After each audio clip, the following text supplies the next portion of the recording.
Hello, everyone. Hello, good afternoon, good morning, wherever you are.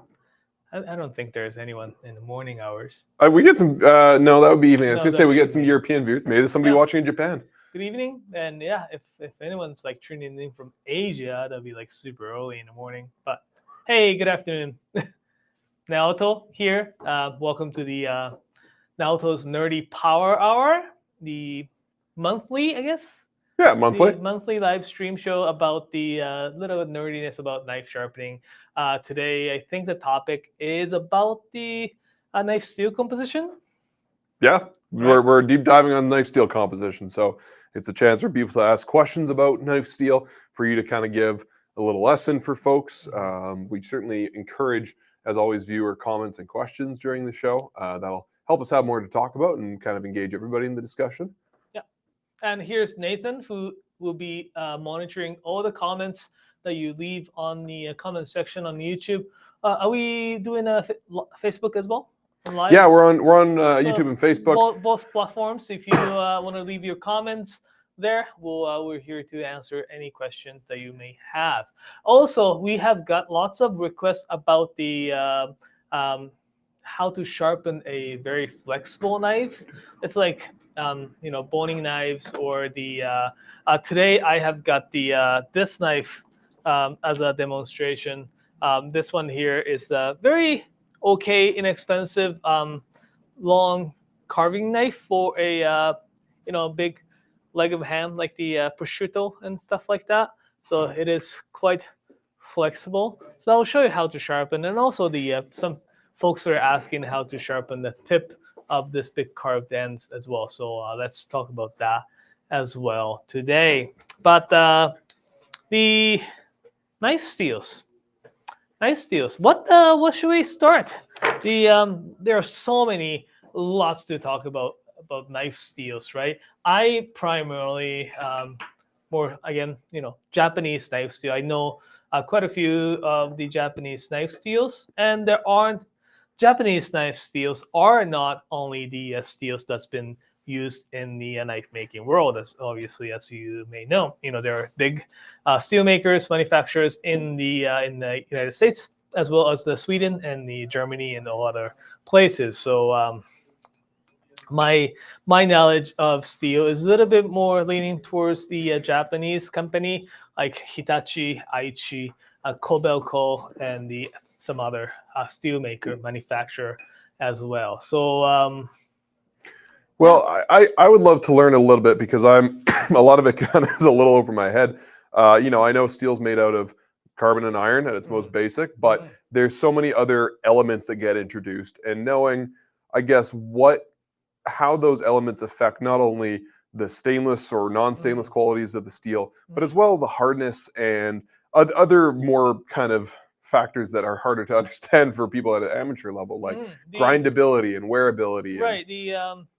Just make it like really. I'm not gonna deep dive into how much percentage in each steels, but the what helps, what kind of stuff. I would definitely talk about it. Common, yes. The Nathan is right. The steel in Japanese, it's called hagane. It's a common term and a common material for kitchen knife making. And in order for iron to become a steel, yes, you need the carbon, right? The carbon.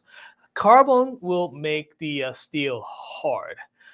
In order for the iron to become a steel, you only need a tiny bit. It kind of starts somewhere from like 0.2% up to 3%. In that range,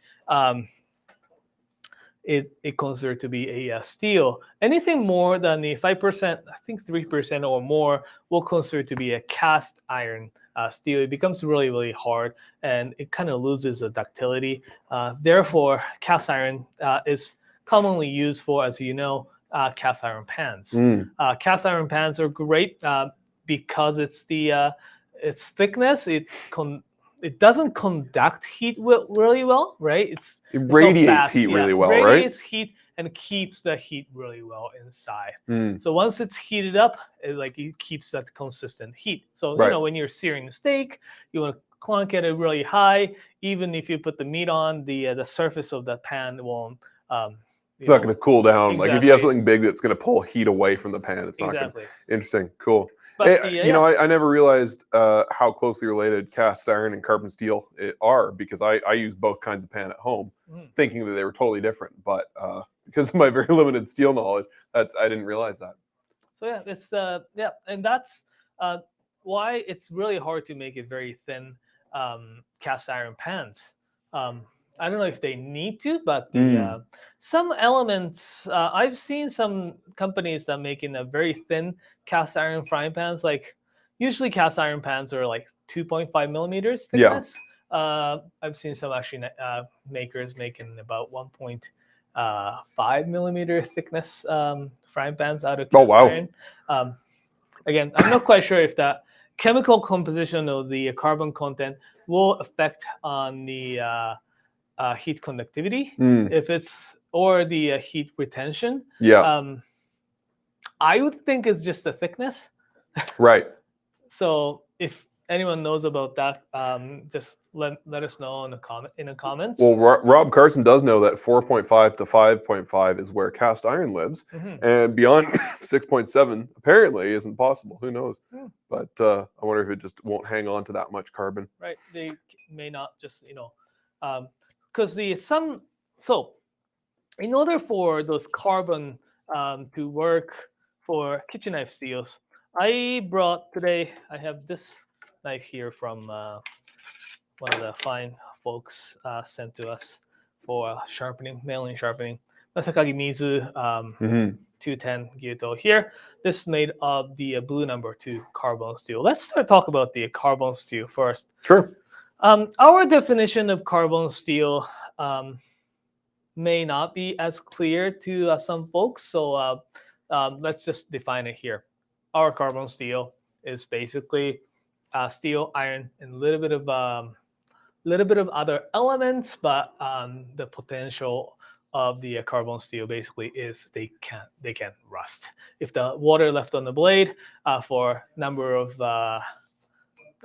period of time, like minutes and hours, if you start to see the big orange rust within like 10-20 minutes, that's a carbon steel.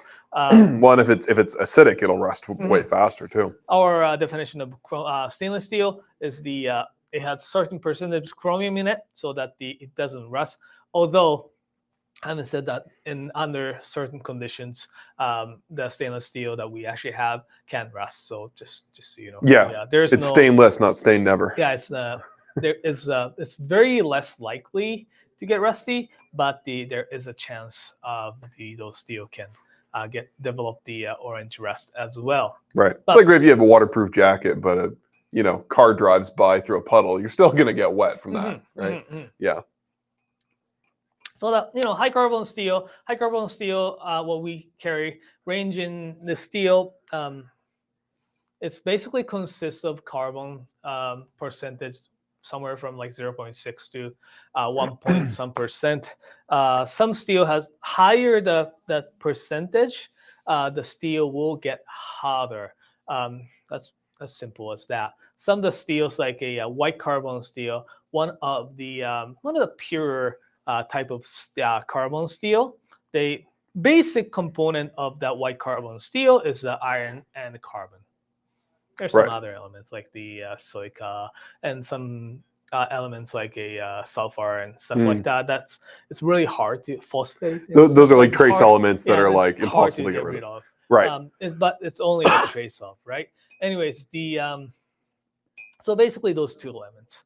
The white carbon steel has the mainly 4 different categories. They usually are numbered from 3 to 1. And there's another one that not many people know, but it's a saw steel. And those are grades, right? With like one considered to be the best. So one considered to be the best. As the number goes up, the percentage of the percentile or the percentage with carbon content will go up. So the number 1 carbon steel will be the hardest. There's also some subcategories used to be subcategories in the white number 2 and 1. There was like A and B. They don't make them anymore, but they used to be.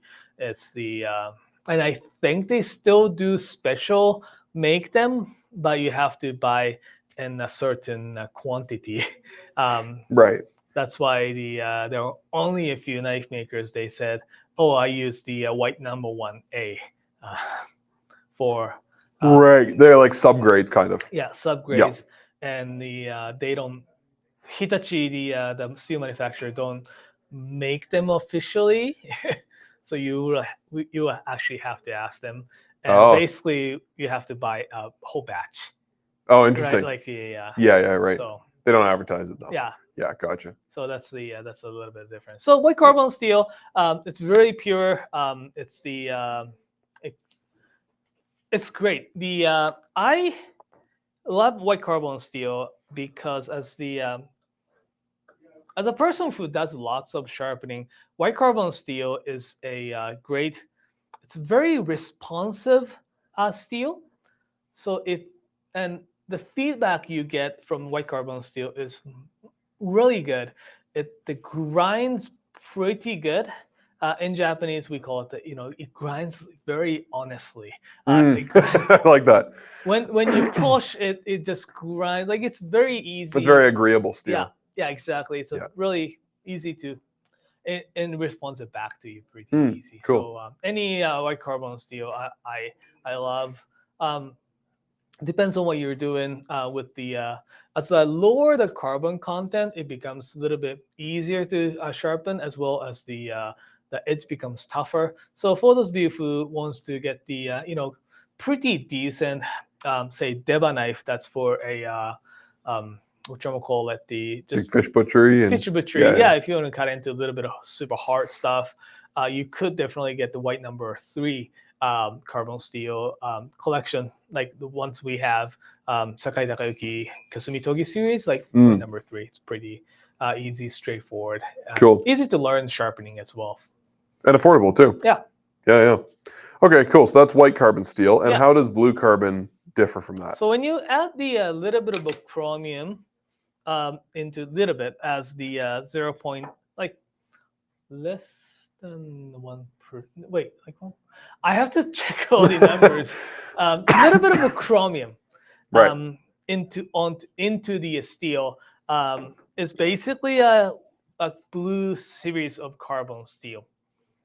What it does is that the chromium, if the chromium is added in great quantity, 13% and up, the steel will be considered as a stainless steel. Right. There's a lot of arguments that like that 13%, full 13% will be used, or it becomes carbides. Take that out of their argument. It's general term. There are definitely some steels that definitely some of the 13% will be used to form a carbide that makes the steel tiny bit less stainless steel, but there's anyways, tiny bit of chromium. What it does for a steel, this blue carbon steel, is that it will add the little bit of wear resistance. Wear resistance and hardness is similar terminology, but slightly different. Hardness, especially when it comes to this Rockwell hardness scale that people use. This is a press test. So this like pyramid looking diamond pressed it into the steel and see how deep that goes in, and then they press it down with the little bit more force, and they measure the diameter of the hole, right? Yeah. But the wear resistance is abrasion, like wear against abrasion. Right. How much it resists being ground. Yeah. So it's different, right? It's like it's more like stickiness kind of stuff. Okay. Yeah. Right. Like it doesn't wear as fast. Okay. So the little bit of chromium will add that little bit of which I'm gonna call it the wear resistance. It doesn't wear as fast. So therefore, it translates into the longer edge retention. hardness itself is actually very similar. When you look at white number 2 and the blue number 2 carbon steel, the hardness, because the carbon content is like pretty much the same, the hardness itself is very similar. But because of the abrasion resistant, the blue carbon steel said to be keep the edge a little bit longer. Oh, okay, interesting. Right? So, and also the chromium, little bit of a chromium does really a significant thing for a blacksmith. Really? What it does is that it increases they call it the quench ability. Okay. When the steel's been hardened, what happens is that they heat up the steel to a certain temperature, then cool it down so that it changes the form and becomes hard. For white carbon steel, it has to be cooled down quite fast to get to that point. Where blue carbon steel, it can be, or the steel with a little bit of chromium, that duration, the cooling duration can be a little bit longer. Oh, okay. In order to attain the same hardness. Huh.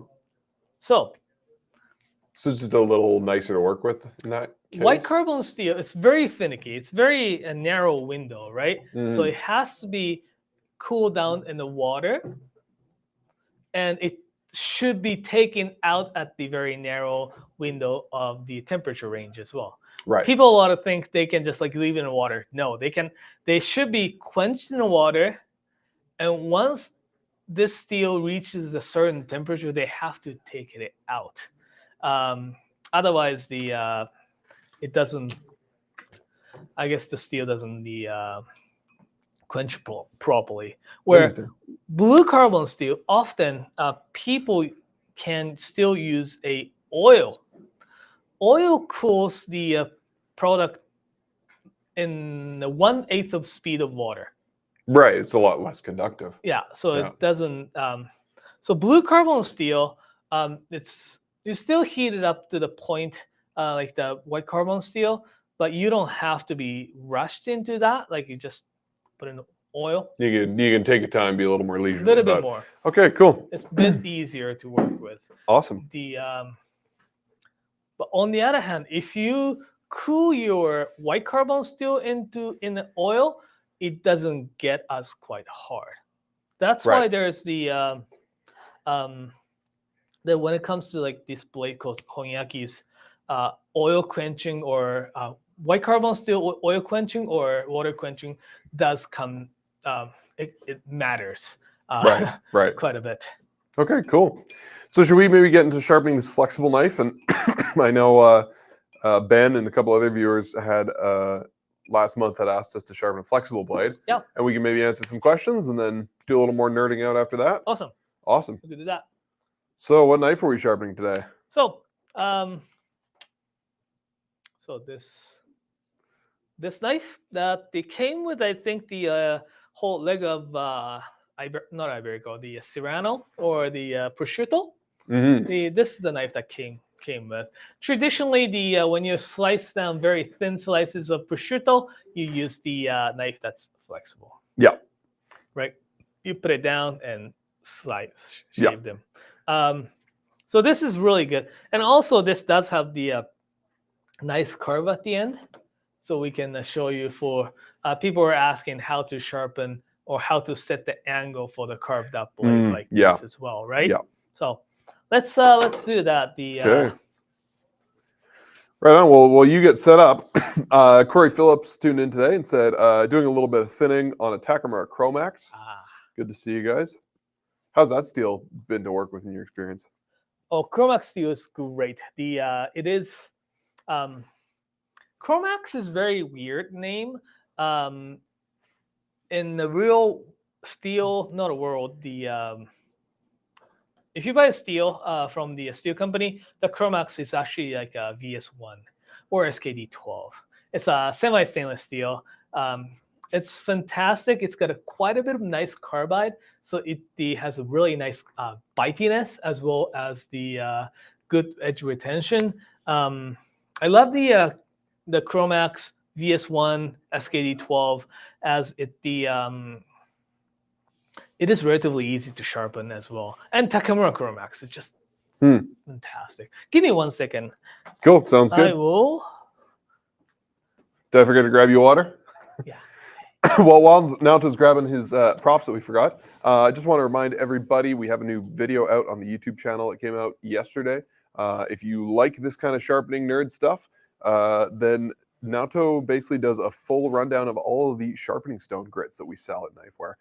Basically just talking about why, different stones of the same grit or similar grits are quite different, and which ones he loves to use professionally. And we got more sharpening stuff coming out with Naoto soon. So don't forget to subscribe to the channel if you aren't already. And if you give this video a like, it really helps us out. Weirdly Wonderful said that I'm making a knife out of aluminum right now. And they flattened it, and it's surprisingly, it's extremely hard. Yeah, That's, interesting. Aluminum can be. It's not quite sure how hard it will be at the edge level, because right. thicker piece of aluminum can be quite hard. Right. Gotcha. I've got this 220 grit stone to start. It's pretty good. Resetting the bevels and stuff like that are pretty nice. I'm not going to talk too much about how to set the angles and such, but I came to mind the other day how much what's true 15 degrees. Like, people do talk about oh, you gotta sharpen your knife at 15 degrees, like especially Japanese knives. Then I realized what's really the 15 degrees, and I did a little bit of went into this what's the terminology, the triangle. Geometry. Geometry here. Right. Gotcha. I took the geometry class. There's a website that tells you how much, like, if I were to set the 15-degree angle at the edge on this height, how much to raise, right? Basically, like simple geometry. What does 15 degrees actually look like on exactly on a knife? And that if the knife has about 50 millimeter height here, setting up the 50, like say around the 15 degrees, will give about the 12 millimeters. So 1.1 centimeter and a little bit. So it's quite actually higher than the anticipated. Yeah, no kidding. You wouldn't expect that. I lay my knives pretty low on the stones. Yeah, probably lower than I should be. I mean, it's not wrong to sharpen at the really fine angle. Like, say, I could hold it there and sharpen, right? But it will definitely make the edge a little bit more fragile. So right. And lots of knife makers, Japanese knife makers, are very interesting. They say they have to sharpen it at 15 degrees. Then if you look at their description, oh, you need one or two Japanese 10 yen coin, which is like super, super thin. Yeah, right. Like, wow, that only gives things 5 degrees. Yeah, that's a really low angle. Huh, interesting. Anyways, so this one here, I will sharpen them a little bit more higher angle, like 20 degrees. I will see where the edge is here. Okay, that's good. When you're new to knife sharpening, the deciding factor on the edge angle is really I look and see where it attaches, right? Right. This knife is like fairly not really greatly sharpened, so I think it's a very quick and dirty it's like factory sharpening. Yeah. So when you're sharpening a flexible blade, I've seen, especially when it comes to the tip level. So when you're sharpening that long, like this side here, the flat side, it's pretty straightforward, right? Just keep its angle back and forth, right, to raise the burr. Really hard thing is that when you are sharpening a tip part, because when you're sharpening a tip, you typically raise the elbow up a little bit and increase the angle. Right. And when you're pressing too hard with the your right hand, or whichever the hand that you're holding your knife, it flexes quite good and it changes the angle. Right. Right. It really comes with the training, like how much you sharpen it, how much you do the sharpening. Basically, though, your left fingers are the place where you're sharpening, and I do not push as hard. Make sure your right hand is doing basically the back and forth action. Right. Basically, I don't flex my muscle or the right. You're really not applying pressure. You're just like resting your fingers. Exactly, and that's what the lots of people. That's one of the biggest mistakes that lots of people do when it comes to the sharpening. They put excessive amount of pressure that impedes the mobility or the motion. Yeah. But really, what you have to do is let that knife glide onto the stone like this. Can you hold your knife still for a second? I want to show folks that are watching. So press as you normally would, like apply gentle pressure. Yeah. Yeah. So if you look at Naoto's finger, they're like normal skin color, his fingertips, and then like press hard. Oh, press hard? Yeah. See how Naoto's knuckles have gone white, and then his fingertips are red.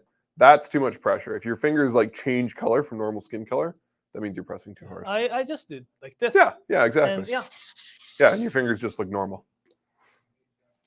So it's really just about keeping a really light pressure, and then I imagine just trying to keep the handle at the same plane as the top of the stone, right? Exactly. Like not lifting or lowering the handle too much. So like this. I find this is where hard stones can be helpful sometimes too. Yeah. The when you're sharpening really flexible knife or soft steel and press it down too hard, that's when you can like dig a little bit deeper holes and just makes the edge a little bit more rounded, I think. Right, yeah. Yeah, I've gouged my stones many times doing that. Okay, I'm going to go through a few more questions here. Yeah. This one's from Spoon Monkey, who's got some great questions today. Said, would an R2 blade, identical to a white number 2 blade at the same hardness, outperform the white number 2? I hope you mean white number 2 and not W2. But outperform the white number 2 in pure edge retention. In pure edge retention, I think so. It's not. There are a lot of edge testing tools. Right. If you're just putting at the same kind of angle and same sharpness, the blue carbon steel. Oh, no, sorry, the R2 will probably outperforms the white carbon steel for this test called Honda style cutting edge test. Yeah. Yeah, it's a Japanese. This doctor came up with the edge retention test. What it did is that he came up with a machine that has this piece of stack of paper. Yeah. Put the edge down, and they do this sliding test. Oh, Because R2 has the higher wear resistant, they will cut a little bit longer. Cool. We were talking about sharpness testers earlier today. Having said that, in the real world, white carbon steel does a fantastic job because of its vulnerability against rusting. By mean, so don't let your knife like rusty, like orange rust. Right. When I've talked to Masashi Fujiwara-san, the respected sharpener in Japan, he argued that the white carbon steel, or any like carbon steel, but especially white carbon steel, that's the most susceptible. Susceptible. That word. Yeah, that one. That's a tough one even That for word. me. The to rust. Yeah. They, after it loses kind of the edge, because when you're washing it with regular water, Hmm. that can chew up the edge tiny bit, microscopically. Hmm. That brings the edge back. Interesting. By means, it's more like a teeth back Right. on the edge. Huh. And I have that experience. I have the Fujiwara-san's a Nashiji line. That's white carbon #1 Yeah. core steel, and I've used it. And sometimes like you stop using it because it feels like it's not cutting as Yeah, as you're good like, as oh, it mine used is not to. super sharp anymore. And they're I'll like- start using this one. And it's exactly like I have quite a few knives at home. Yeah. So, I switched them, right? This stopped cutting, but that size, I only have that santoku size, only one santoku size. So I'm sometimes like, it really is handy knife to come back to. Then like, a month later, you feel like, oh yeah, let's come back to just use because I didn't have time to sharpen that knife. And when you try to cut stuff, you definitely feel it does have that bite back to it. Mm. So there is like like anything, lab test and real world test. Yeah. I've seen a lot of lab tests and cutting paper towels, that little machine that we talked about, like how little pressure you add to cut this piece of strings. Yeah, right. You're sharpening kitchen knives. Yeah. Yeah, totally. It's you're not so, and that's my argument.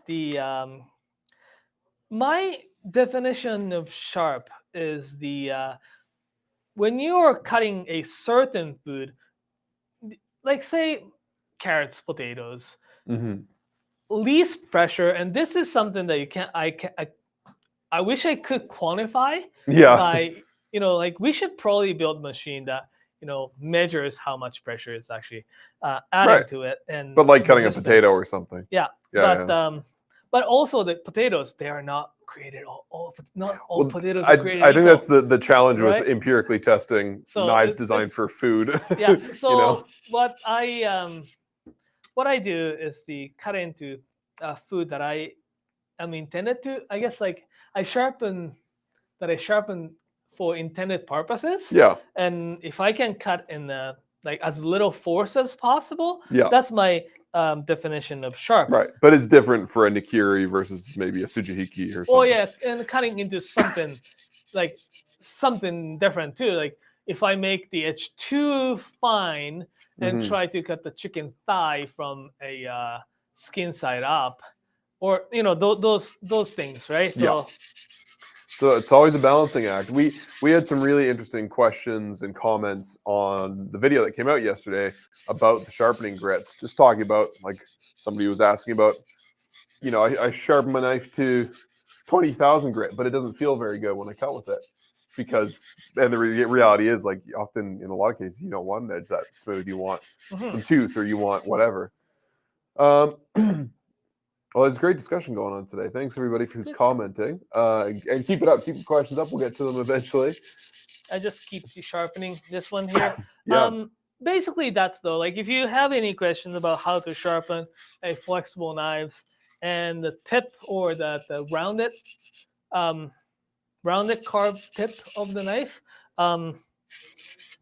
really the key is not to sharpen them with like excessive force. It is hard to say, like, tell what's really excessive, right? But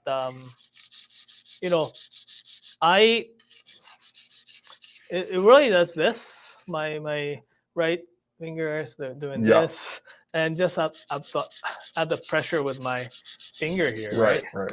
So I've done a little bit of sharpening lessons with one of the staff the other day, and the one of the things that our staff find is that how little pressure I put when I'm sharpening. Right. Yeah.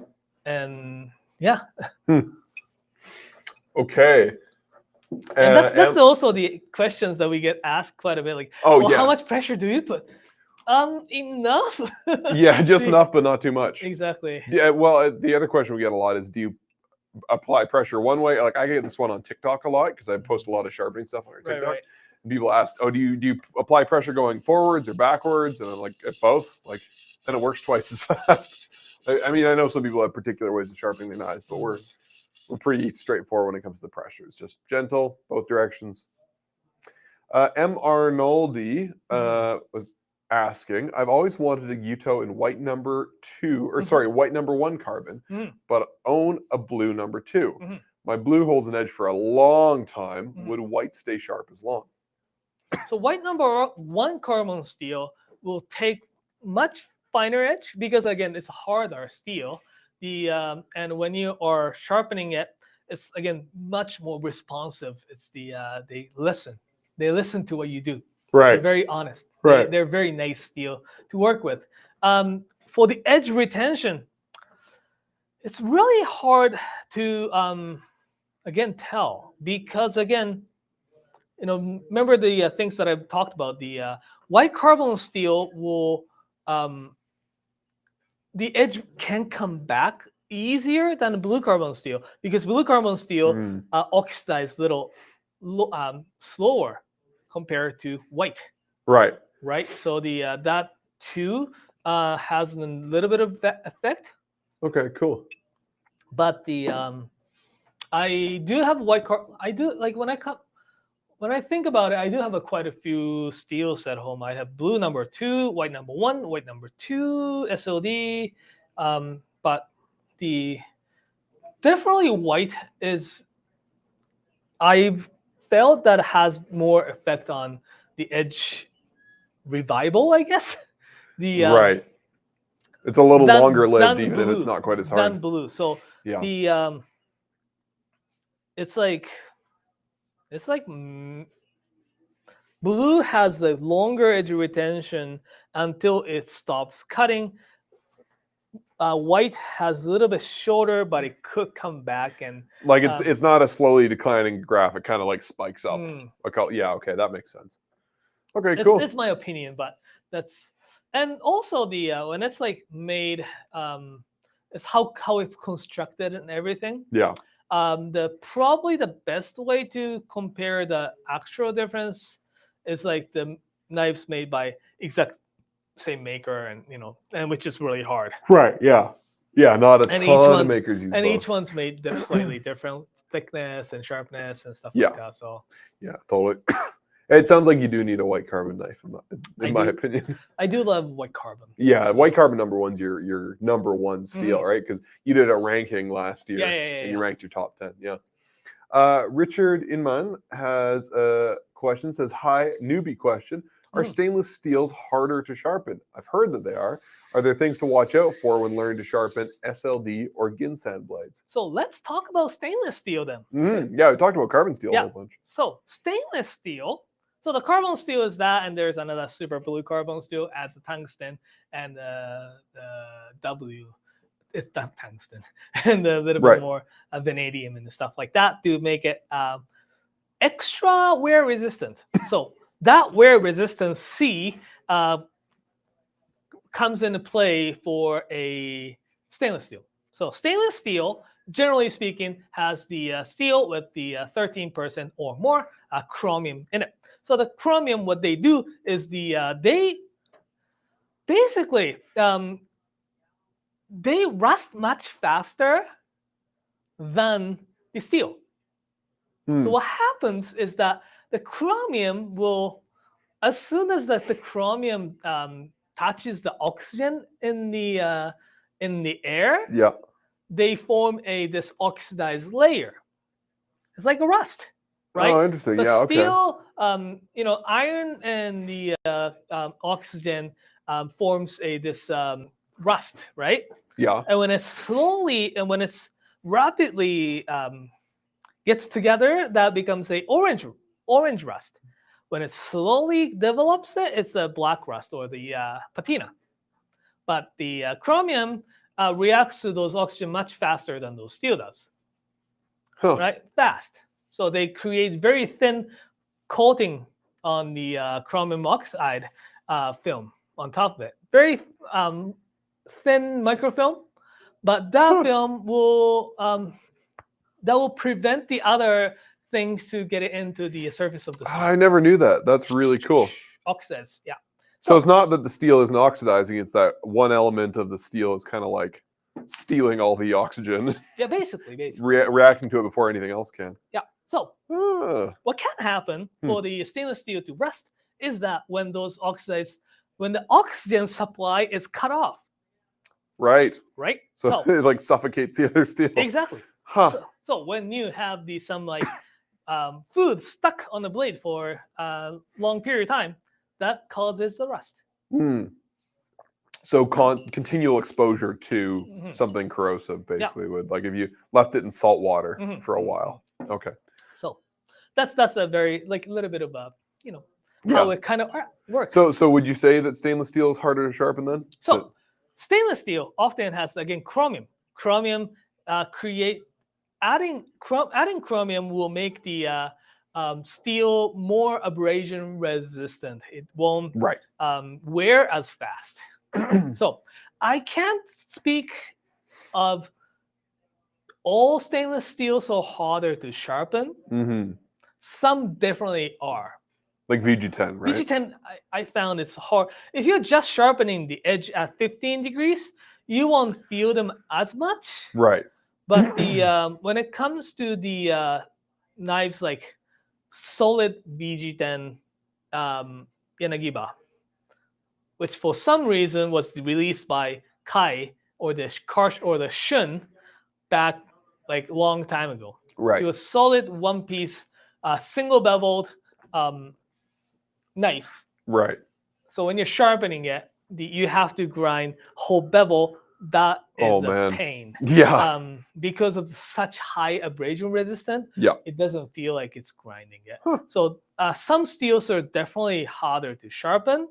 And also the some elements to the stainless steel adds the so-called ductility. Right. Like this steel is ductile. Right. It's pretty, So when it has the more ductility, what can happen is that, key of sharpening is you grind that enough steel out and you do the back side and you raise the burr on both sides.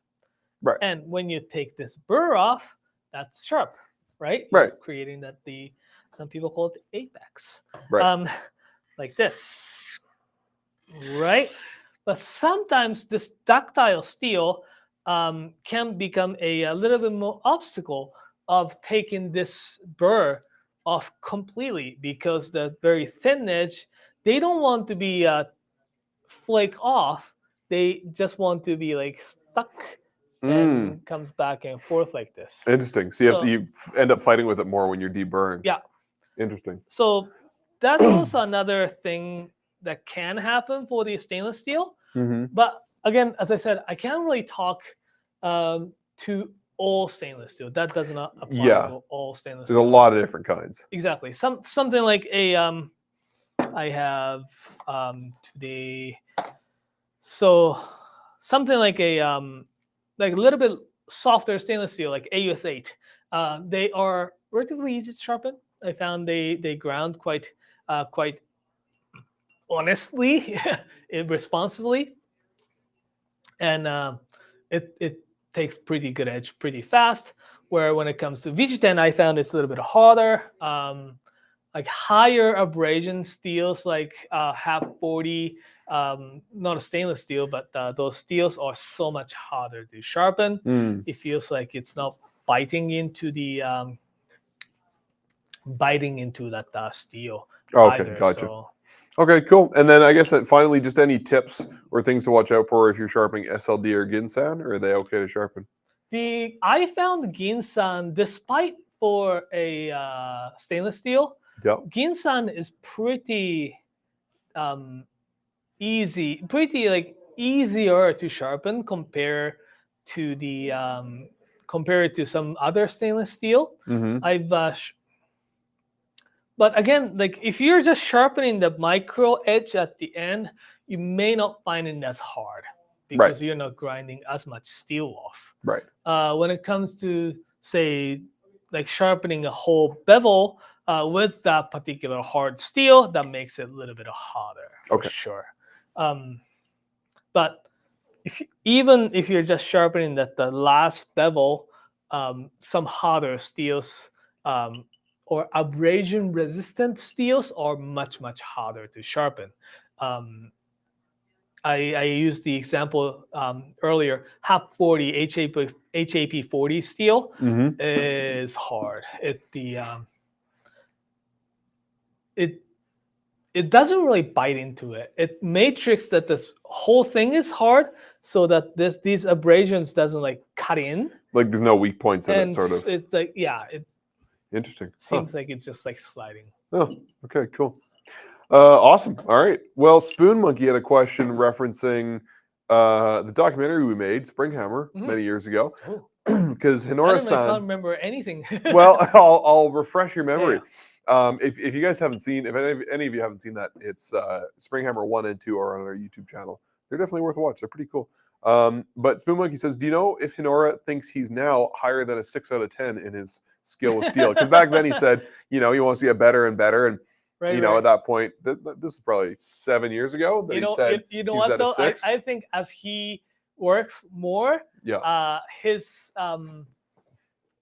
goal has changed as well. As you do, as like anything, right? Yeah. So especially the craftsman at that level and at that particular, also the regional thing as well. They changed their goals. They set the goals here, and once you reach there, you feel like, there's much more to it, and you raise your bar higher and higher, and it's like endless, right? It's like endless. I think that's a sign of like a talented maker is what they just keep chasing and chasing. Like often when you get to that point, not that you shouldn't be content and proud of the work you're doing, but when you get to that point where you're like, okay, I've done it, I mastered it, I can't learn anything else. I think that's when you stop being good. Yeah, exactly. There's always something that he can try, and yeah, I think he's that kind of a craftsman. Yeah, right. That's actually a really good point, though, to ask directly. To Hinora-san. It's like, 7 years later. Yeah, that was a while ago that he said that. Yeah. 7 or 8 years ago. Okay, cool. Douglas Custom Knives was asking, just made a mention that white carbon steel has poor corrosion resistance, which it can rust pretty easily. That's kind of why we love it. And asked if we had any high carbide steels. So the carbides, some steels with the vanadium, molybdenum and vanadium both creates the so-called carbides. For those of you who don't really know what the carbides is, the carbides is basically one element and the carbon stick together. So there are carbon steel. The steels they have the inside the steel when it's heat treated, the iron and the carbon connects together. Wait, no, they trap the carbon inside into this steel iron cage. Right. Fe. Usually they are bonded this way, but when it's heat treated, they bond. They expands a little bit. Yeah. So that traps the carbon inside. Oh, okay. It kind of like draws it in. Yeah. Yeah. But not all carbons will be trapped inside of those steel matrix. Okay. And the maximum amount of carbon that can be trapped inside of steel is 0.6%. Okay. Theoretically. And the carbons that was left out wants to sometimes, shake hands with some other elements like vanadium and molybdenum. Right. And they becomes its own crystals or the carbides. Yeah, because carbon has like a very high bonding potential, right? Mm-hmm. Right. I remember that from chemistry. So those are called carbides, and vanadium carbides are quite hard. So it in itself sometimes appears on at the edge and becomes one of the things to becomes an edge, right? Basically, right. It's like one of the. It creates some of the little tiny teeth that make up the edge, right? Right. But yeah, because when you sharpen high carbide steels, you get those sort of carbides like either sticking out or falling away, right? Good, yeah. Okay. So sometimes the high carbide steel depends on. So sometimes there are elements to make those carbides small as well. If you want to have a slightly more bigger carbides, which often Japanese knife makers are trying to avoid having or create the bigger carbides, sometimes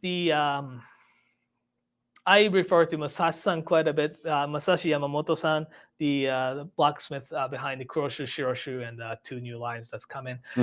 He, because I talked to him quite a bit with this weird questions that I come up with, and he has like the solid answers all the time. But what I've asked, the reason why he uses VS1 is that it creates that bit bigger carbides than the other steels that in turn becomes a little bit more toothier edge. Right. And so if you're looking for the steel that's like a little bit more bitey or the little bit bigger carbides, go for the VS1 or SKD12. It's a very similar steel. VS1 is the name that the silver one is from Takefu. Right. Yeah. Okay, cool. And now it's a secret, but now he don't tell anybody if you're watching. He heat treats the steel with extra step called the sub-zero quenching, sub-zero heat treatment. So his knives are actually a little bit hotter than the last batch. Oh, interesting. That's exciting. Yeah. Oh man, we got tons of good questions today. Thanks, everybody. Okay. Spoon Monkey said, purely thinking about steel and not the romance behind a brand, who produces the best Aogami Super steel for their knives? I've sharpened a lot of Aogami Super, and the Koishi and Denka lines are the best in my opinion. I've sharpened quite a few Super Blue carbon steel as well. It's a balance. I'm not quite sure, and I don't have answer for it. But the Koishi been produced. So I did a comparison the other day. The Koishi that was produced a while back, like 3-4 years ago, came back for sharpening, and Koishi that's been made very recently, like year or two ago. They grind differently. I've tried to come up with the answers. The recent version of the Koishi has a much more higher abrasion resistant. It takes much longer to sharpen, and that will probably in turn will translate back into the longer edge retention. From my perspective, or any of our, I think, staff members' perspective, it takes a lot longer to sharpen. Right. So I can't really speak. I personally like the balance of the Super Blue Koishi that was produced 3-4 years ago. It's a little bit more, but again, the edge retention may be slightly different. Right. I would agree with the blue Denka series that the Fujiwara makes. It's surprisingly, again, the chromium adds that little bit of abrasion resistance, also adds a little bit of ductility, so it doesn't chip as easy. So like you see a lot less big damages off from the Denka line than the Hizumaboroshi line. It does not have much of the sliding factor either. I'm pretty curious to those not new knife makers, but there are quite a few knife makers that started to use Aogami Super as well, which I have not had a chance to work with. Yeah, like we have those Origami Super Nigara knives that are really nice. Also, I do love the Takeda Aogami Oh, Super. Yeah. I think his intention really is that he treats them so that it grinds actually much nicer than maybe some other manufacturer. Also, his small bevel makes it a little bit easier as well. But yeah, I'm curious. Some knife makers like some Sakai blacksmith started to use the Aogami Super steel for their knives as well these days. We haven't had a chance to have a hands on them, but I know that exists. That's exciting. Okay, well, if anybody's got questions, feel free to keep popping in the comments, but we do have more to get to. Spoon Monkey has another good one. Man, so many good questions today. Are there any Japanese steels to just avoid, as there are better options for similar price available? I think like it really depends on what you are looking for. Generally speaking, when it comes to the steels, I don't want to say like all the knives. Like if you are looking for a really good edge retention, try not to get the say AUS 6 because it's pretty soft. I would recommend AUS 6 as a good. I don't want to say beater, but it sharpens really easy, and the knife that you don't have to worry too much about the chipping in and stuff like that. That's equivalent for 440A, 440B. If you're looking to get something that's hard, get anything from AUS, say, for example, AUS series, AUS 10, or 440C, or VG series, VG10 and up. Oh no, up, VG10 Cobalt Special and those steels. But there's nothing wrong with to buy a knife with the G5 or AUS 6 in that matter, because we do have the one knife series called Pro M from Seki Kanetsugu that has beautiful, beautiful edge to it. Actually, it's beautiful edge, and its grind is so nice as well. So it really is what you're looking for.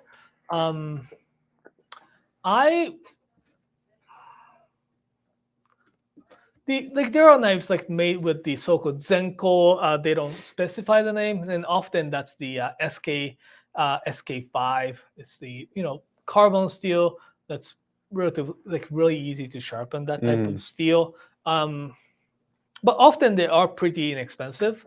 Can't really think of one knife. If you are, I guess, like if you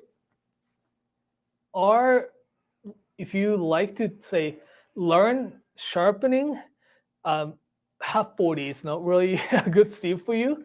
If you're just using it, fantastic. If you live close to us, any of our stores, and have luxury to bring your knives back in, every 2 years, why not? I would like to have a half 40 knife for myself. Yeah, no kidding. I do love my half 40, but it's a pain in the ass. It is hard to sharpen for sure. So I can't really think of anything that's also the make as well, the grinds. Some yeah, it's really hard. Like I can't really say avoid this steel. Right. The and usually that reflects on the price as well. Like well-made knives with the pretty decent steels will like cost you a bit more than the those Japanese knives you find it at those discount shops. Mhm. Like in Canada, there's a store called Winners that they sometimes sells the Japanese knives, and if you want to have the Japanese edge from those knives, you won't get it, right? So the that's my advice. Um, find the I would you know if you're gonna get a knife, get it from the knife shop, or someone who actually knows what they're doing. Oh, I gotta microphone. switch out your mic pack there. Yours is gonna die. And you can just put this guy on the table. No, don't worry about that. Just here, just unplug it. All right. Yeah. Technical interruption, folks. The clip on that one's broken, so you'll just need to let it dangle. All right. So cool. yeah, that's my advice. Generally speaking, the most Japanese knives are great. But yeah, like talk to someone who knows about and loves what they do is really the best, right? If you go in the liquor store trying to get advice, you usually go for the place that they love what they're doing, right? Yeah, totally. You usually get the best advice from those places rather than general liquor store that just have stuff. Yeah, totally. Okay, so Douglas Custom Knives had another question. I wasn't quite clear on this one, but I was asking, what is the most resistant steel you carry? I'm guessing that was maybe in reference to wear resistance, because they said I use 10 to 15 DPS, but I'm using super steels like CPM 125V. I found for probably one of the wear resistant steel that we have is ZDP 189 and the HAP 40. There is a steel called the HAP 72 that is that can get the hardness of the Rockwell C scale of 70. That's the only Kia carries them, and I was pretty curious about it, but I wouldn't want to sharpen them. It's just way too hard. So like HAP 40, ZDP 189 are the two that's pretty high in wear resistance for sure. And HAP 40, the ZDP 189 is really, really hard steel as well. Both are powder steels. Both are high-speed powder steels. So it's the so let's talk about the high-speed powder steels. So I talked about stainless steel, stain-resistant steel, and the carbon steel. And there's also the category of a not necessarily a whole the corrosion resistance or anything, but the steel called the high-speed steel or high-speed powder steels. High-speed steel has been used in the machinery industry or the drilling industry as a steel that can handle a heat, even if it spins really fast. I mean, when the steel spins, when anything spins really fast, it creates the friction heat, and often those steels they will lose its temper or its hardness when it reaches to the certain temperature. When it's like usually reaches like for the carbon steels usually reaches 180 degrees and retain it, it starts to soften. But the high-speed steels are made with the added vanadium and tungsten and those things to retain the heat. So even if it's like high speed, I can retain the heat up to 600 degrees Celsius, right? Then, but it didn't really have the really hard, like real as hard as the some high carbon steel. Then this technology have developed called the high powder metallurgy. Mm. Basically, what they did is that an old school way of making steel is melt the iron, put the carbon, put whatever into this big pot, and you mix them with a puddle. It's Right. called puddle. It's a puddling method. They actually do use the paddle as the method. It's a puddling method. They puddle them and they pour them into the ingot. Where powder metallurgy is they make very fine vaporized powder of those elements. They mix them in the powder form so that they mix very well, Okay, yeah. evenly. Then they press it down with the massive amount of pressure and heat. Right. So it's kind of like pre-sifting your dry ingredients when you bake. Yeah. Like it mixes better than just like giving it a big old stir. Yeah, yeah. Oh, interesting. So it's less likely to create the bigger carbides as well as the the particles are much more even, and it can create much harder as a result. So the high-speed powder steels like a SG2R2, ZB189, half 40, they have been very popularly used in the kitchen knife making in Japan because of the such high abrasive resistance, and also often than not, they are more stain resistant as well. Right. I mean, it depends on how much chromium content in it as well. Yeah. But so like for example, we have this knife from Takamura-san.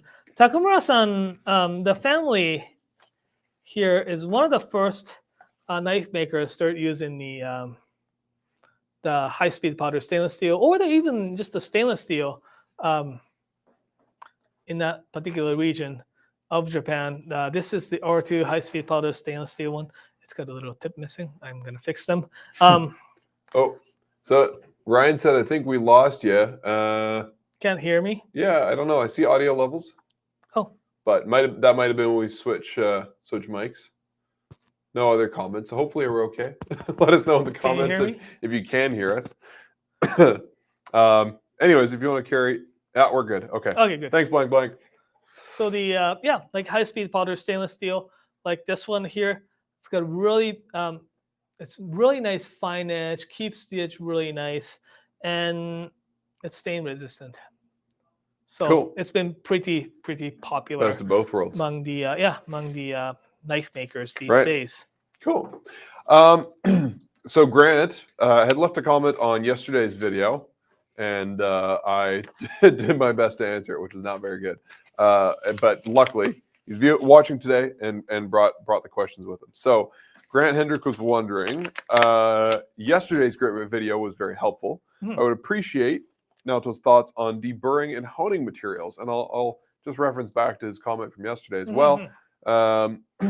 Said, I would love to know your thoughts on following up with stropping. In your other videos, you mentioned that your wife does not like you using your jeans. What about a cork for deburring, leather for stropping? What do you like to use? My wife does not definitely like me using the jeans, or denim. I do them. I do actually have a stack of the old my denim jeans actually sitting at the in my workshop. Secret stash. Secret stash. I do use the leather often, as well as the a lot of knife makers love to use the newspapers. But we don't have this equipment to see the edge with a microscopic angle, which I would love to see, which I would love to actually try. But so I can't really tell super huge difference. Definitely, when you strap it with the leather strap with the chromium oxide on it, it gives you much smoother edge to finish to it. So really, the key is to remove the burr and make sure the edge is nice and smooth. I would probably focus more on the not only just polishing, removing the burr, but the to detect where the burr is. Like if you Right. like, even like few strops on the, I probably should use the camera here. I'm gonna change the camera up. Like even if you use the leather like this,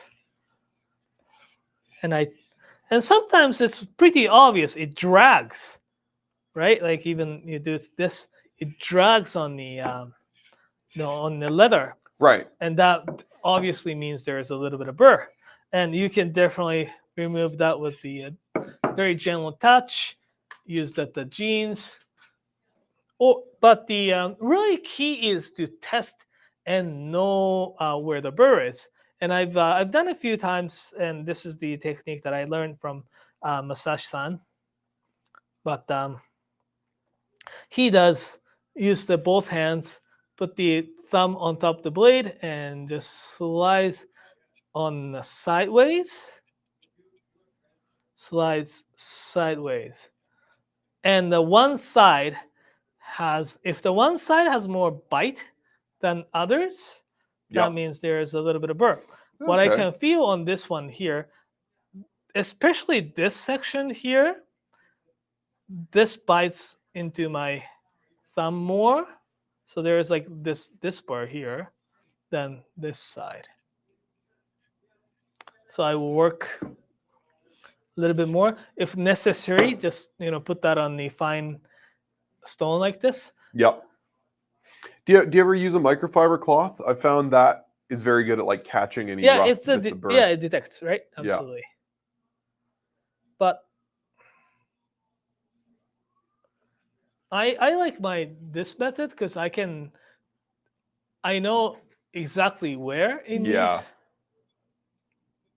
Yeah, that makes sense. Interesting.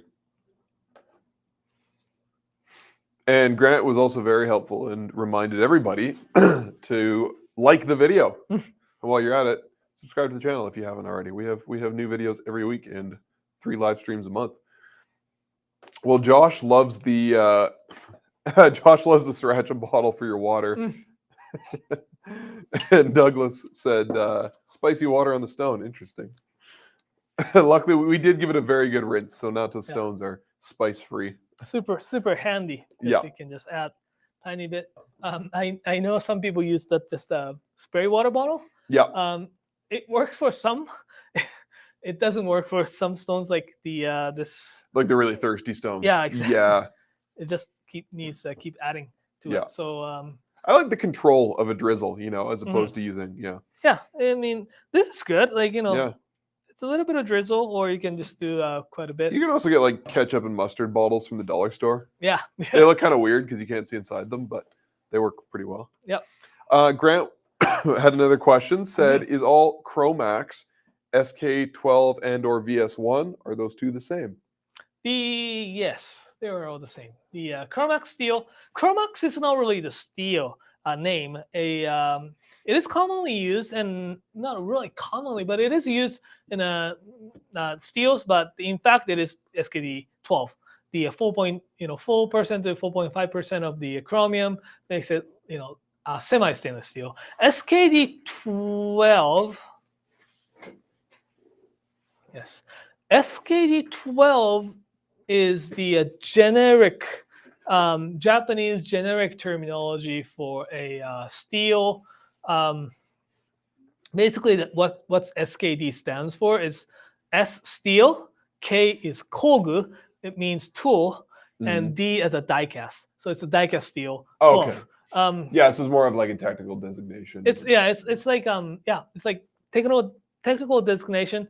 If that is made by Takefu, that is VS1. If that is made by Hitachi, it blanks. It's not SLD. There's another steel. So right. I think Hitachi uses SKD12 as the steel name. So it's pretty much the same thing. Okay, cool. Yeah, it's like SLD and SKD11 are the same. Right. Yeah. Yeah. Okay, cool. Steve said, I have a Takamura Chromax 210, great knife, Oh, and nice. a Kagekyo Chromax 180 Santoku, and love them both. Why aren't more makers using Chromax? The Chromax is great steel. I like Masashi-san uses Chromax. I mean, VS1.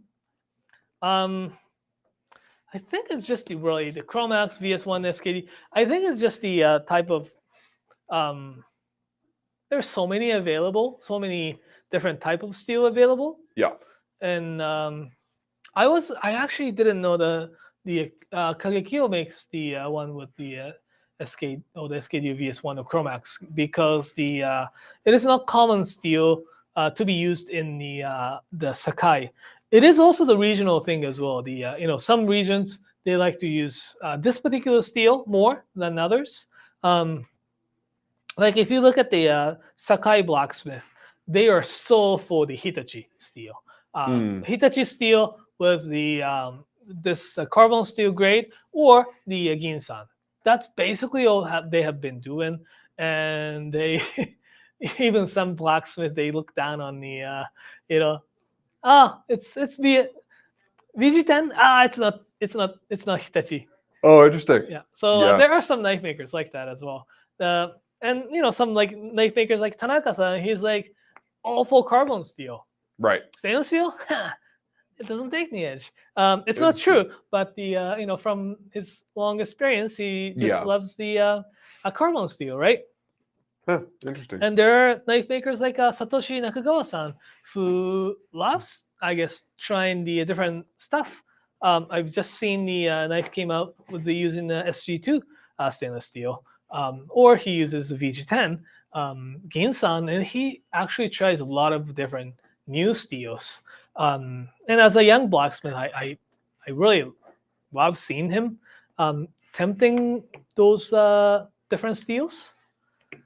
So maybe there may be some new knife coming from the Nakagawa-san using SKD12. Right. Okay. Cool.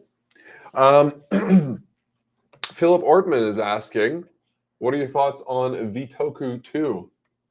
Yes, Vitoku 2, VS2, V Special 2. Okay. I always think that's a typo when I read it. Yeah, even though now I know it's a real thing, but yeah, Vitoku.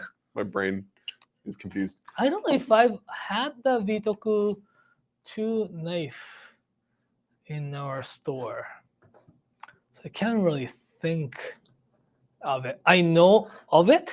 There's a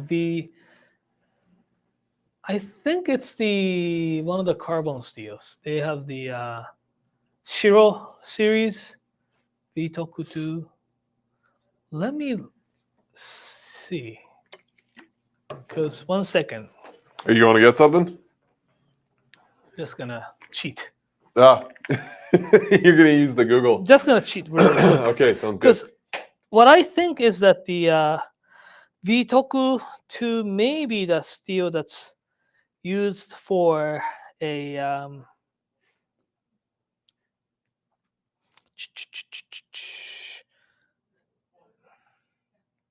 because that's the whatchamacallit, the Rainbow Damascus? Yes. The Rainbow Damascus is the so according to Takefu website, yeah. So the Vitoku 2, this is the not a copy but equivalent to the blue carbon steel of the Hitachi. Okay.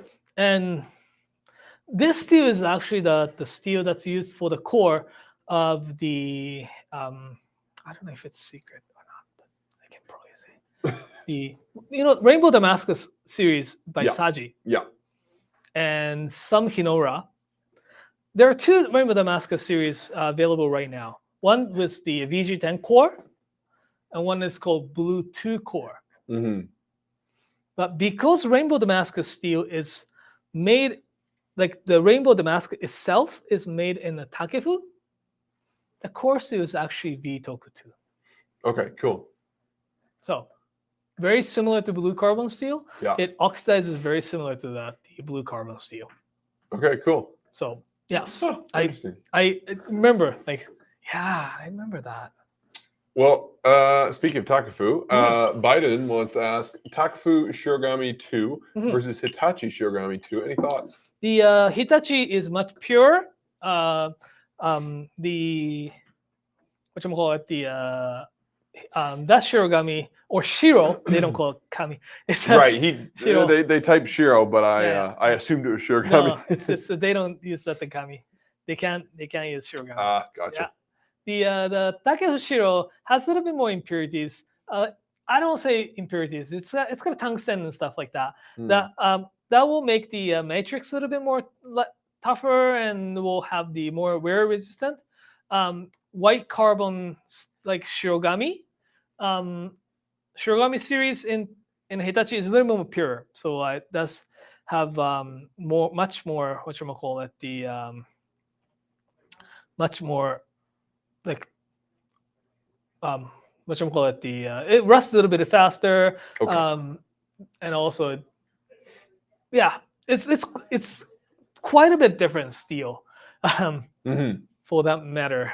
We have a few hunting knives that's made out of the Shiro steel from Takefu. We did have a few. We don't have them. I don't think we have them anymore. It's not really super popular steel among the kitchen knife makers, though. But again, there may be some steels that's already used. Yeah, gotcha. Yeah. HK is wondering, Shapton glass question. I'm about to buy Shapton glass stones. Thinking of getting 1,000, 4,000, 6,000 for my stainless VG10, VG Max, and carbon number 1, blue 1 and 2. What grits would you recommend? That's good. I would probably add the one core stone. Like, if you were to get 3, I'll get a 500. 1,000 or 2,000, then 6. Yeah, that's my favorite. Nice. Their 2,000 is so well made. I do use a lot of 1,000, and I use the 2,000 occasionally. Their 2,000 is really well made, well balanced. The hardness and the edge that puts on is really well done. So like, jumps from like 500 to 1,000, 2,000 and 6,000 maybe actually pretty good. Douglas Custom Knives said Naoto should start making knives. There's always so much to learn, and it's very stimulating. And I said, if you start making knives, we might never see you again.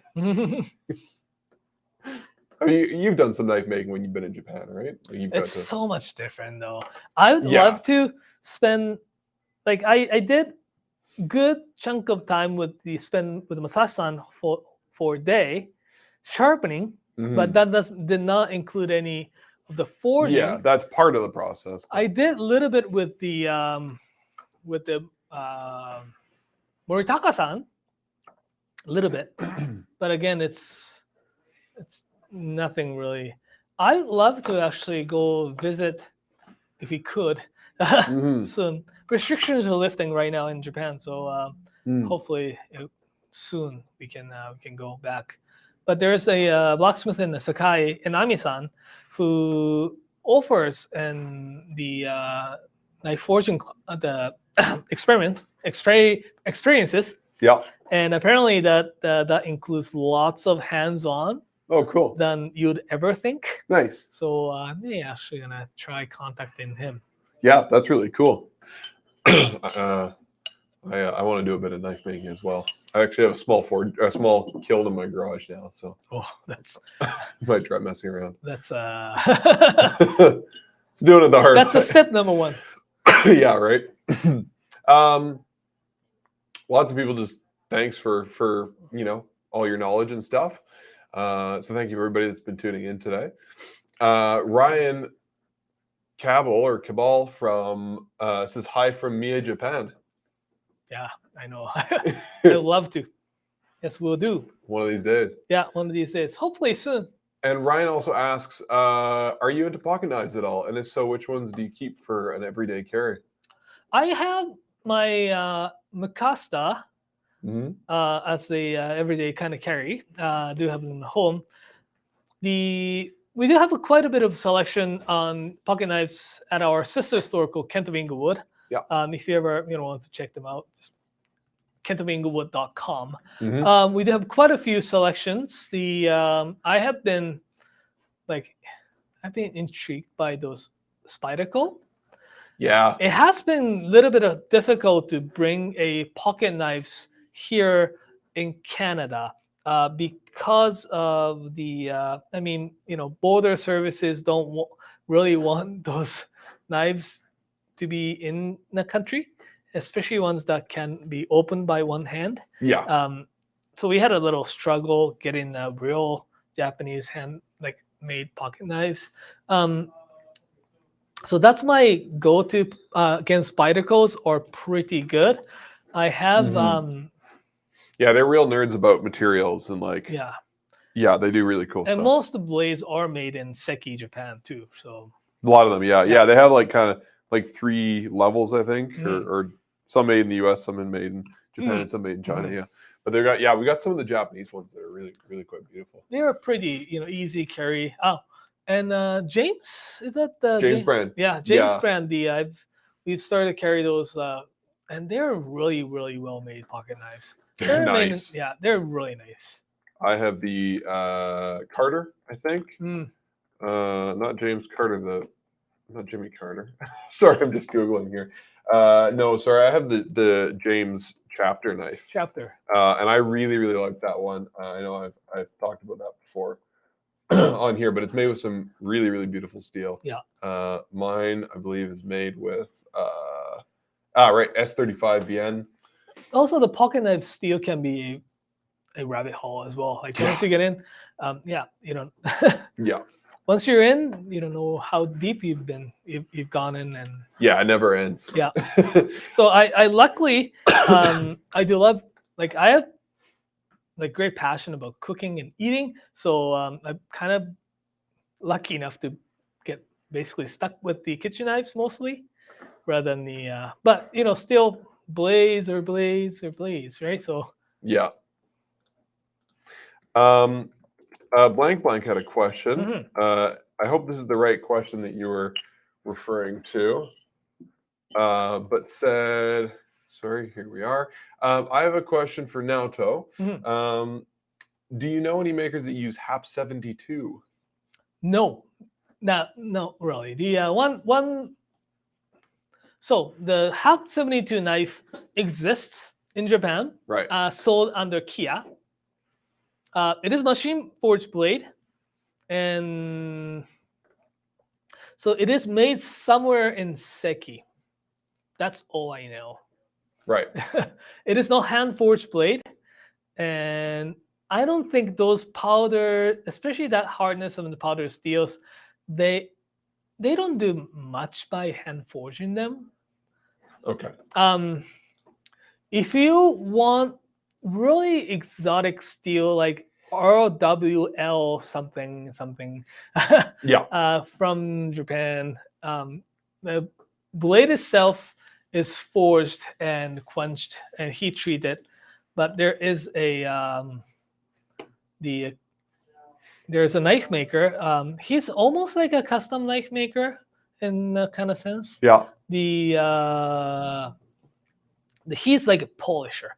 Shisui-san, he is I can't remember his company's name, but he uses one of those super exotic steels and polish them into hyper mirror.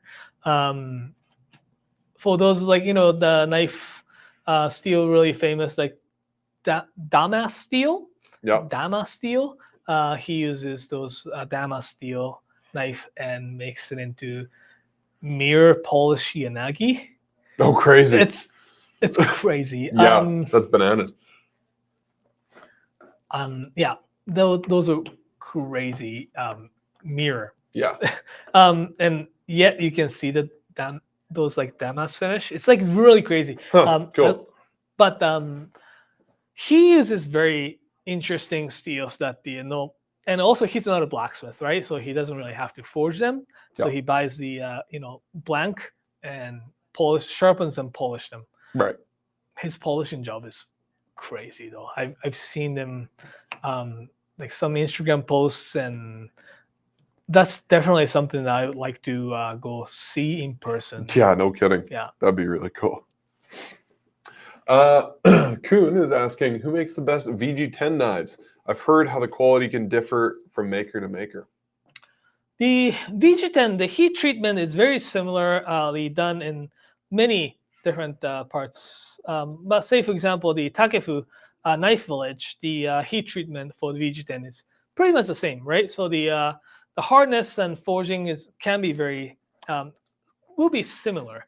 And then like what it kind of differentiates is that the how it's ground.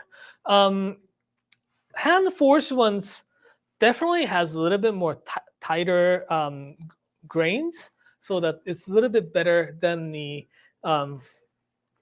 machine forged ones. Say the Shun used to use the VG10. Now they use Cobalt Special as VG Max. Right. But we've seen much more huge chips are made from the Shun than the others, right? Also, they made it really thin. Any hand forged VG10 ones are pretty good. And when it comes to hand forged VG10, there aren't many.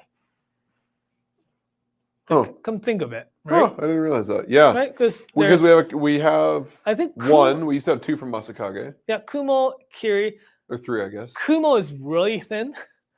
It's fantastic. Yeah. Thin. The newer Curies are too. Oh yeah.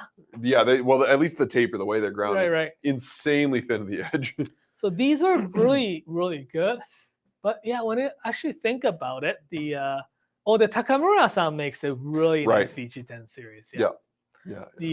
His way of grinding and sharpening is pretty much same for through a whole series. So like R2 VG10 or Chromax, he grinds them so. Yeah. But I like how the VG10 and Chromax ones have like more of an established primary bevel. Yeah, the Tsuchime, really nice. Yeah, those ones are fantastic. Yeah.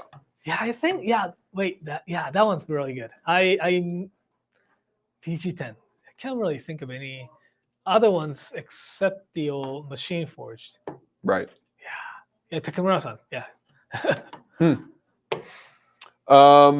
Josh says, I just bought a HSTS YXR7 by Sukinari. Any recommendations for sharpening this type of steel? The Skinari is the what's HSTS? I think that's not the series. Assuming it's not a typo. I'll look it up. They have Sukinari-san uses a high-speed steel like HAP 40, ZEP 189, and he uses VG10 and stuff like that. I think it's just a product code. If you want to look it up, the steel type Hitachi YXR7 high-speed tool steel. YXR7, right? That is YXR7. It's the one of those the high-speed powder steel that's made by Hitachi-san, Hitachi Steel. We don't have that many knives actually made with the YXR, and there aren't that many knife makers who use that steel either. It is like I've seen a few that's being used for a pocket knives or those outdoor hunting type of knives. Yeah. Sure, it's got a really great abrasive, like abrasion resistant and wear resistance. So it's like I'll probably sharpen like R2 or the HAP 40. I can't remember if it was that steel that the Manaka-san is working on. Manaka-san, this youngish blacksmith, likes to try the new steels, right? Right. Yeah. He's he's the one that uses ATS 314, right? Yeah. Yeah. Oh no, so we like to get his knives made out of the Vanadis for Vanadis. He, as far as I know, Japanese, among all the Japanese kitchen knife makers, he's the only one who uses the Vanadis for. So I'm pretty curious about that, the steel and what he does it with the what he does with that. Hey, how's it going, Kevin? I just thought I came in bothered Naoto for some reason. Nice. I think I just wave at the camera. Where am I? Am I nowhere? That's Kevin. Hi guys. The famous hand of Kevin Kent. What are we learning today, Naoto? We're talking all about steel. Ooh, teach me something. We're being big nerds. I'm just gonna sit back and learn. What's the other questions? Oh man, we got a lot. I just got to find one. Oh, here's a cool, interesting question from Al Woodworks. I've seen a lot of knives with Damascus cladding and standard high carbon core, but I've never seen a Damascus core with stainless cladding. Is there something inherently wrong with this? Is there a reason not to have Damascus be the cutting edge? It's not common. I'm leaving. All right, see you, Kevin. They're only, as for the duration of time I work for Knifewear, I've only seen once Damascus core, Right. and that was actually Damascus cladding. So this is slightly different. Inherently, like if the Damascus steel or the forge welded, and in Japanese called the orikaeshi tannen, or the folded and forge welding technique. Inherently, if you do it over and over and more you fold, you lose the carbon from the steel. So it's making the steel a little bit more softer. If you see the forging technique of the carbon steel knives, you see those black flakes or the scales coming off from the knife. Right. That is a oxidized steel, oxidized steel that actually loses its carbon. Right. So it's great technique for sword making because the tamahagane itself, the material for the sword making, is like has a 1.0% or around that steel, but that hard steel shouldn't translate into the swords because it becomes too hard and brittle. And when you're in the battlefield with this brittle sword, it's very dangerous. Yeah, right. So that's a bad recipe. But there are some knife makers, like Shoichi Hashimoto-san. He did the can't remember exactly how he did, but he used the two harder carbon steels, like white number 1 and blue number 1, forge welded and folded a few times, and used the softer type of steel, two different steel, folded type, and clad them. I've seen once. Also, there are knives like called core-less type of Damascus that it's just a solid piece of Damascus, right? Yeah, that's made by the Takef Special Steel, VG10 and VG2 and VG10. Right. Steel, layer them up, and idea or what they say is that because of the two different hardness and the wear resistance and the corrosion resistance difference, there is going to be a infinite cutting serrated right edge. Like kind of wears and breaks down slightly slowly. different speed. Right. You still need to sharpen them though. Yeah. So it's not wrong, but once you actually have those two pieces of steel together, say for example coreless Damascus, there's no need to have the softer steel cladding on the outside, because softer steel cladding on the outside is really to give the the strength from breaking in half. It's like And once you know, like it's like a plywood, right? It's super strong as it by itself, right? Right.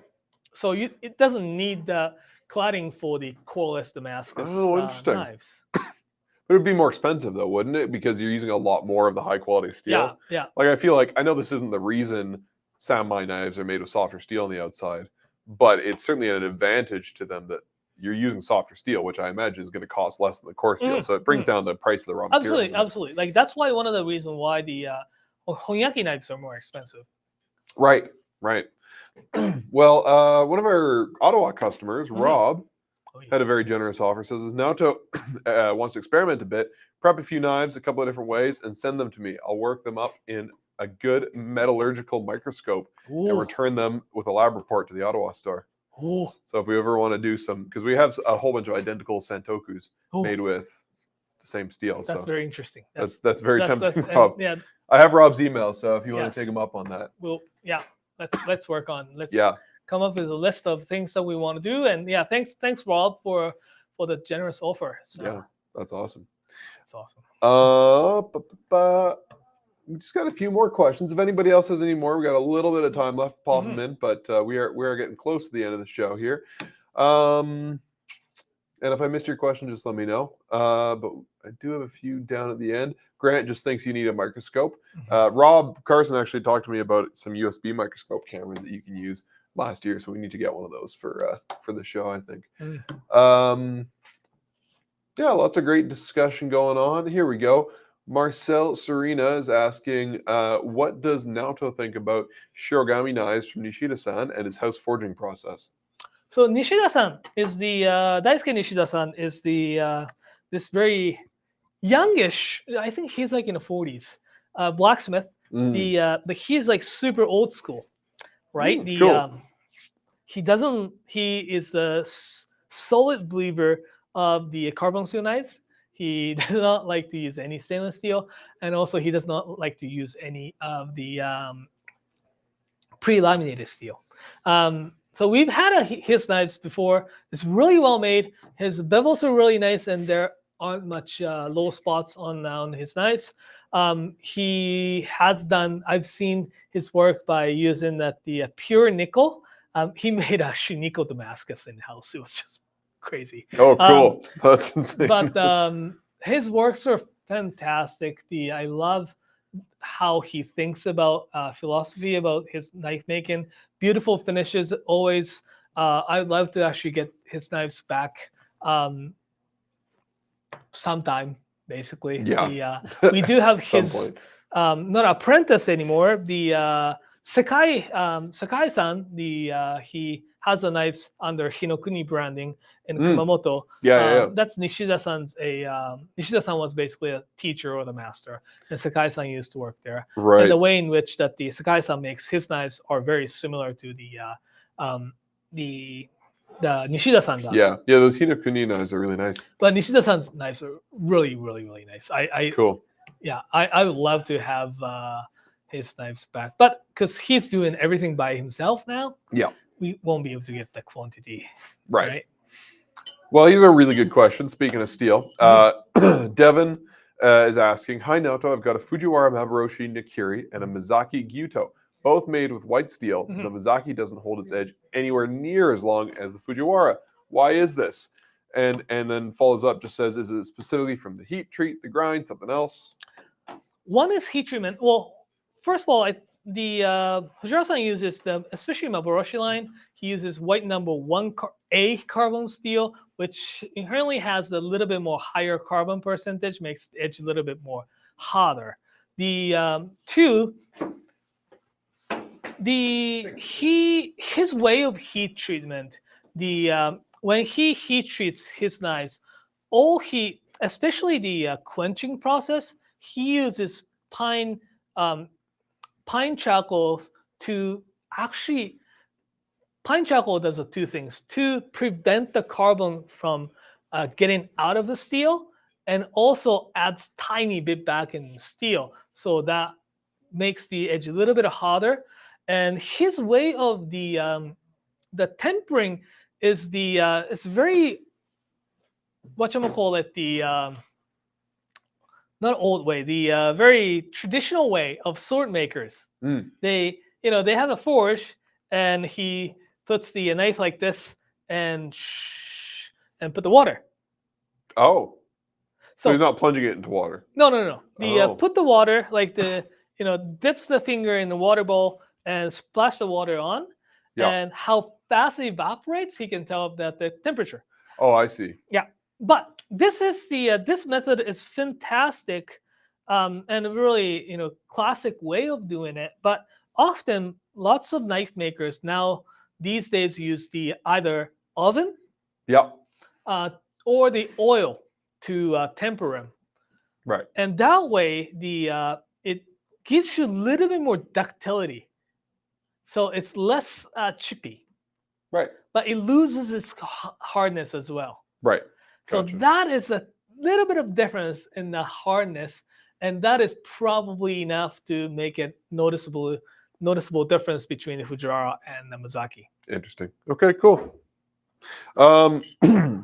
Josh just says, what's your favorite steel for sushi? What's the most delicious steel? White number one steel. The if it's honyaki and mirror polish, that's great. If the so mirror polish honyaki, if the knife or if the fish is really nicely aged, there's aging, fish all about aging these days in Japan. Right. If you age the fish, it's like a meat. It gets really nicely. I don't want to say sticky, but it's not that tough, right? It's got really nice mellow texture to it. Yeah, right. So when you're cutting with the mirror polish knife, it glides them much nicer. If Right. you leave a little bit of kasumi, it kind of actually pulls a little bit. So yeah. So if you're gonna go for something like really nicely aged, or the white number one honyaki, the mirror polish. Cool. That's what I'm going for. Okay. And then what about more just like what us North Americans think of, like just if you have a fresher piece of fish? Get the kasumi 2-piece steel. Yeah. Yanagi, and either ginsan, which I have at home, ginsan, or white number 2 carbon steel. It's fantastic. Okay, cool. The Tomoshibi line from the Sakai Kikumori, Yes. they do make really, really well. The young blacksmith in Kochi, he used to work for us. He had learned a lot of knife making, forging skills from the Kato and the senior Kato. Yeah. And he moved on to the Shimizu-san, and he learned how to make the single bevel knives. Then he moved to the Ryusen to learn more mass production kind of method. Then he started working for Myojin Riki. So he's got a lot of knowledge for Yeah, he's picked up a lot of young different blacksmith. skills and stuff, I bet. Cool. And the way he forges and sharpens is really, really fantastic. Sharpening is done by Myojin Naohito. He's like up and coming. I think he's one of the best now. Cool. Ryan just bought a Katayama Bunka from Echizen with Kawaki wood or Kayaki wood. Apparently he's an apprentice. Can you give a brief description on him? Who is it? Katayama. Oh, Katayama-san. The Katayama-san was apprentice of, I think it was the Saji. He was working for Saji-san, I think. I met him before. But it was very brief. Right. Just high and by kind of thing. Yeah. Yeah. I'm sure he works for Saji and Nomura. Right. I have to double check. Okay, cool. There are a lot of younger apprentices. You're in a good hand though. Anything that comes out from that particular places, they look after each other very well, right? They support each other. Yeah, strong and community. That's fantastic community to be trained at, right? Because if you're a young blacksmith and just working at the one under one blacksmith, that's all you learn. But because it's a communal space that they've created, they can learn from usually from just one master, but you can see how the other people are doing as well, right? So, and they're really friendly. They go out drink. I don't think they've done some time now, but they go out usually and discuss, so it's really nice. So it should be really good. Cool. Yeah. Speaking of which, Powell is asking any news on what Yu Kurosaki is working on right now. I love his knives. The one of the newer ones, the we got was the his can't remember the name, but half 40 line. We Oh. just got a 150 in our stock, beautifully ground. It's super nice and thin. This does not have his signature, what he calls it, we call it the tsuchime, or the some hammer patterns. But the seems like he's been doing lots of different works, and he's been working collaboration work with the younger sharpeners like Myojin. I've seen the a blade forged by Kurosaki, sharpened by Myojin. And Myojin-san is I think like early 30s, like about same age as Toru. Right. So, but he's super talented sharpener. So I've seen a lot of collaboration work, and hopefully we'll see more work coming from the Kurosaki-san. Oh, cool. Okay, man, the questions just keep rolling in. We'll have to stop soon, folks, but thank you for your amazing questions today. Corey Phillips is asking, what gives SKD its needle-ish edge formation? It's basically how if like needle formation can happen when it's just when the steel becomes from austenite stage to martensite. If you look at the martensite, the structure is actually more spiky needle structure, and the SKD 12 or the VS1 is very much it has more apparent needle type of structure. That's why you see a little bit more like that. Okay, cool. DHop310 says, what up, knife friends? I sent my family member a Koishi Gyuto for his birthday. It's his first Japanese knife and was blown away. Thank you very much. Yeah. And also just got 270 Kato Tsujihiki. It's lit, apparently. Devin is asking, what's your thoughts on the Genbu Yanagiba from Sakai? Yes, the Genbu Yanagiba is the Genbu. Wow, that one is forged by the Doi-san, Doi Itsudoi. Yep. Blue number 2, forged weld in-house, and sharpened by Yamatsuka-san. The both are mastery about the what they do. You can't go wrong with the Genbu series. No, it's great. The way in which he forges wells, and it's often the overlooked, but the Yamatsuka-san has such great sharpening technique. A lot of people do focus on the blacksmith, and there are quite a few sharpeners trying to bring that I guess like the status up to the blacksmith level. Right. And Yamatsuka-san is very low key, right? He's right. But the way that he sharpens is, especially like his work with the Doi-san has been just fantastic. So like we got the Genbu series, and there's the some Homura series that's all sharpened by Yamatsuka-san, forged by, and the the other ones like Guren series. Oh yeah. Oh, just a hint. I think we're getting the Guren Yanagi. Oh, cool. That's so awesome. For those of you who don't know what the Guren is, it's basically forged, made by this Itsuo Doi-san, and he puts the black finish left on the blade and the really nice tsuchime patterns, or the hammer patterns. And we had some Gyuto and Akiri and stuff, and there is going to be some single beveled Yanagi as well. Cool. So that's exciting. We're getting some hopefully by May, when we are getting doing some events, right? Yeah, that's awesome. Yeah. Okay, last one for the day. Awesome. It's almost we're almost 2 hours in. I'm Admiral Longstash is asking, Naoto mentioned monosteels when talking about the protective properties of cladding. What's his take on the Masamoto KS monosteel? So the monosteel, generally speaking, when the knife is made with just a single piece of steel, it's not as quite hard. unless it's honyaki. Honyaki is the made with this heat treatment. Bye, Kevin. Bye, guys. Peace out. I don't mean to interrupt, but Kurosaki sent me a message last night saying I should come to Japan. And he Ooh, thinks the end of the year is going to be good, like October. nice. Kurosaki sent me a come to Japan message yesterday. Good. Oh yeah. Which is great news. Good. Bye, guys. Peace out. Ciao.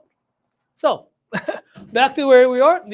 So monosteels, honyaki knives are made with harder steel with so-called differential heat treatment, having making the spine side a little bit softer, so that it is more brittle still, but it takes tiny bit of the it takes a little bit more give.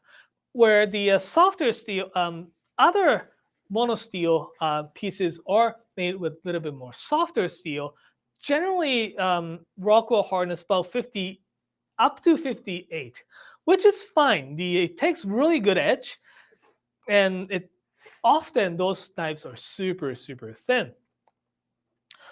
Really, one of the benefit of the monosteel knife is that you can sharpen them like a single bevel. Because for because the sun-mild 3-layer steels, you always have to expose the core steel, where the whole blade is can become the edge. Often the Japanese, the sushi chefs and those people, they sharpen only really big on one side, making the edge like a single bevel. So when you're cutting the carrots, cucumbers, the food just falls. And when I sharpened one of the knives the other day with the really big on single bevel knife. When you're sharp, when I'm cutting the cabbage, super fine, it was so much nicer because it shaves a little bit more than the cuts and opens it. So Okay, cool. yeah. Huh. Okay, well, thank you so much, everybody that tuned in today. That was fantastic and so many good questions. If you haven't already seen yesterday's video on the channel, Naoto did a great video just breaking down different stone grits, but getting into some of the nuances of specific whetstones. Like, this is why this 400 stone is so great. This is why this 1000 stone is so great. And also built his ultimate stone set if he's going to have, one stone set for the rest of his life. So that's a video that we're real proud of, and it's quite a good one in my opinion.